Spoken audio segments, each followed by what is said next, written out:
Toib, innahu min Sulaimana wa innahu bismillahirrahmanirrahim. Afsus salam bainakum. Assalamualaikum warahmatullahi wabarakatuh. Toib, Robbi israh li sodri wa yassir li amli wa hlul 'uqdatam min lisani yafqahu qawli, amma ba'du.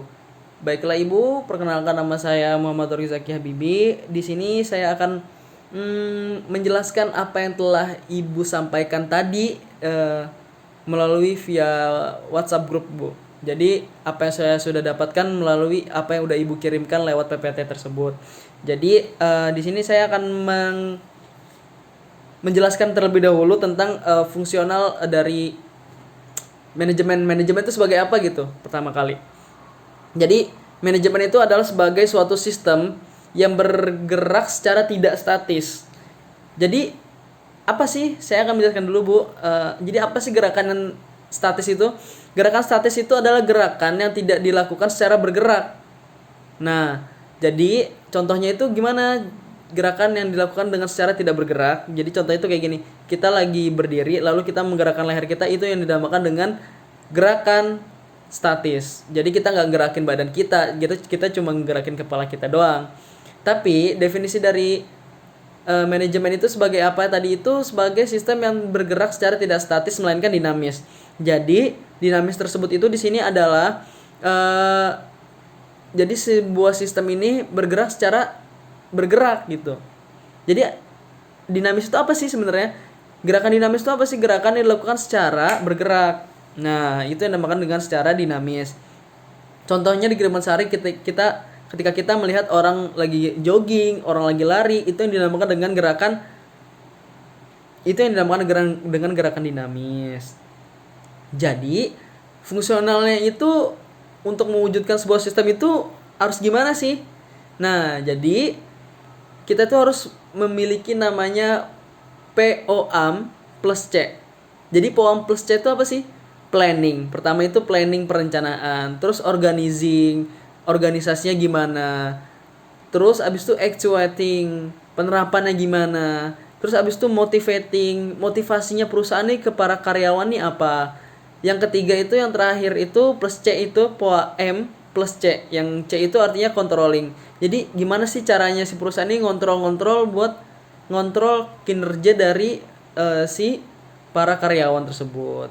Nah, tadi kan sudah ketika itu kan tadi saya melihat unsur-unsur manajemen yang telah Ibu berikan melalui PPT tersebut. Saya pertama itu kan ada man.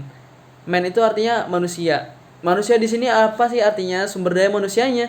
Jadi orang-orang yang dalam katakanlah sebuah perusahaan tersebut ya, Bu ya. Katakanlah di sebuah perusahaan tersebut tuh manusianya kayak gimana? Pertama, untuk menentukan man tersebut itu diperlukannya dari perusahaan ya, Bu ya. Diperlukannya pertama itu adalah jumlah. Jumlah itu si produsen ini butuhnya jumlahnya bagaimana sih untuk menepati posisi-posisi tersebut dari perusahaan tersebut tuh butuhnya berapa orang, sekian orang. Nah, itu yang pertama, perihal pertama man. Yang man itu terbagi menjadi pertama jumlah.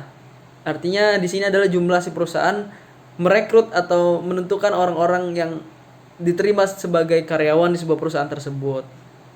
Yang kedua, masih perihal man itu di dalam setelah dari kata jumlah tadi itu diperlukannya adalah kemampuan si karyawan. Jadi si karyawan ini harus memiliki skill, harus memiliki kemampuan pengalaman pendidikan atau pengalaman pembelajaran yang cukup tinggi sesuai di bidangnya tersebut. Katakanlah teknik industri. Sebuah karyawan di teknik industri harus mengerti bagaimana cara tentang industri atau tentang komponen atau material yang ada di dalam teknik berindustri begitu.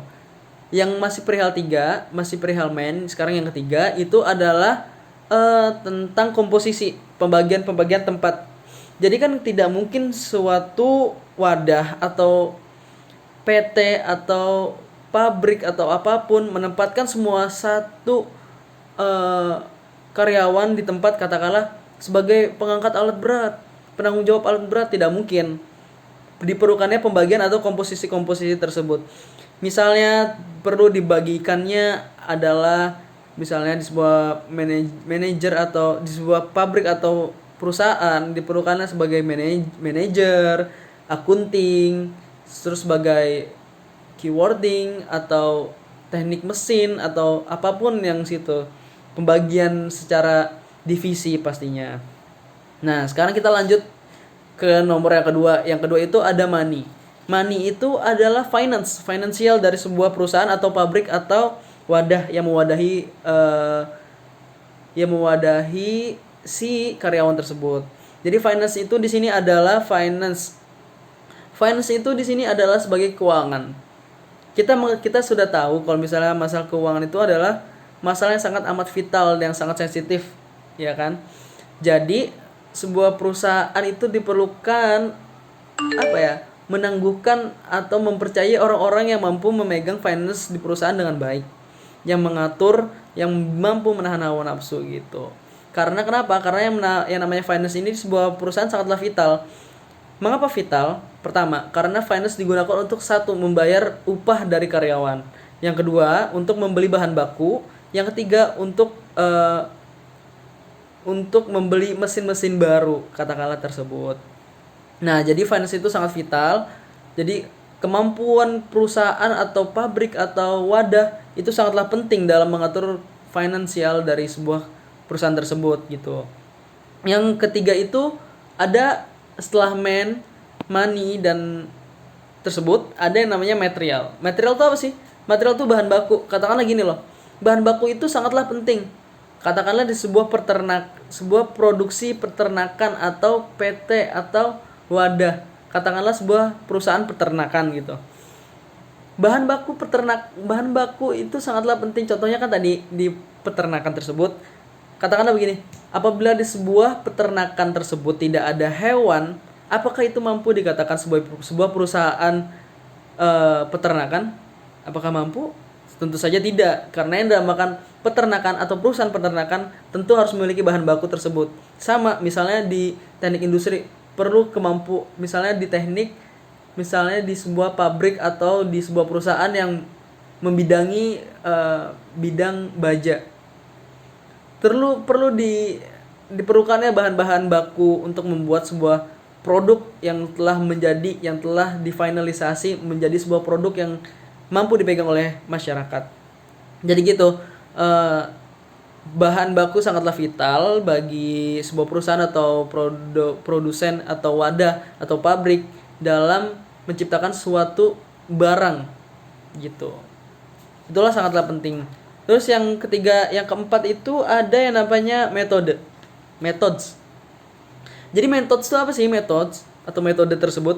Jadi metode ini biasa disimpulkan oleh sebuah produsen atau perusahaan atau pabrik atau wadah itu sebagai diartikan dengan SOP, syarat operasional pabrik atau apapun.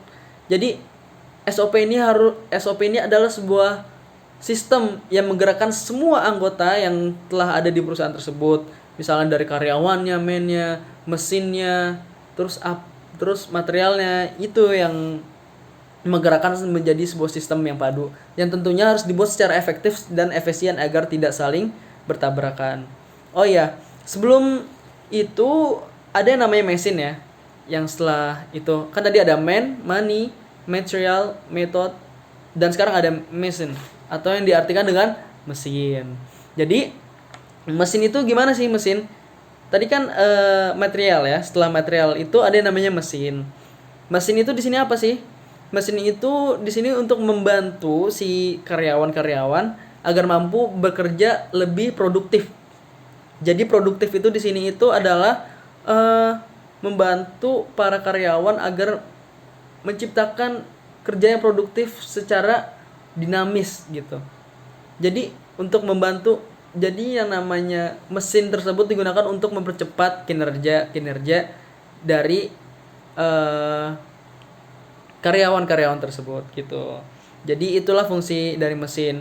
Untuk setelah ada bahan baku kan tadi ada bahan baku lalu adalah mesin gitu. Untuk membantu untuk memberikan sinergi. Yang namanya ada alat dan ada bahan, maka akan menjadi energi plus dan min tersebut.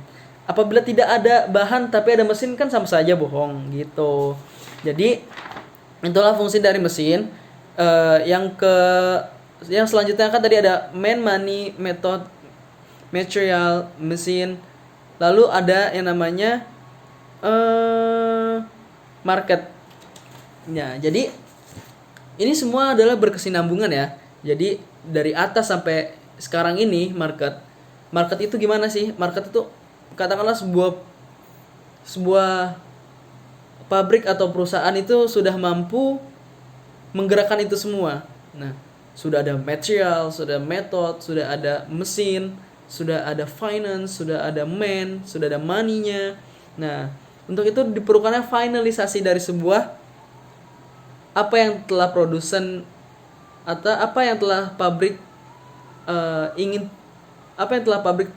capai tujuannya. Nah, disinilah apa yang di sini adalah finalisasi dari tujuan sebuah perusahaan atau pabrik. Jadi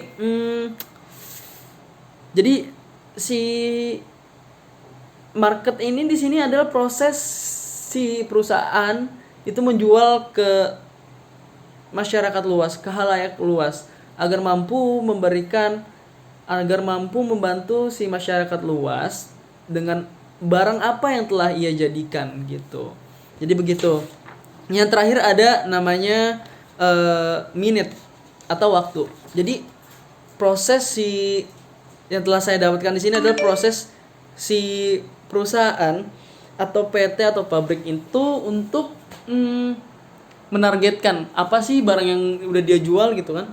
Apa sih barang yang udah dia jual dan apa sih yang target apa sih yang harus dia dapetin gitu. Tagline-nya tuh apa dari apa yang dia udah dapetin, apa yang udah dia jual, itu sasarannya gimana, tujuannya gimana. Kayak begitu. Mungkin sekian dari saya. Wassalamualaikum warahmatullahi wabarakatuh.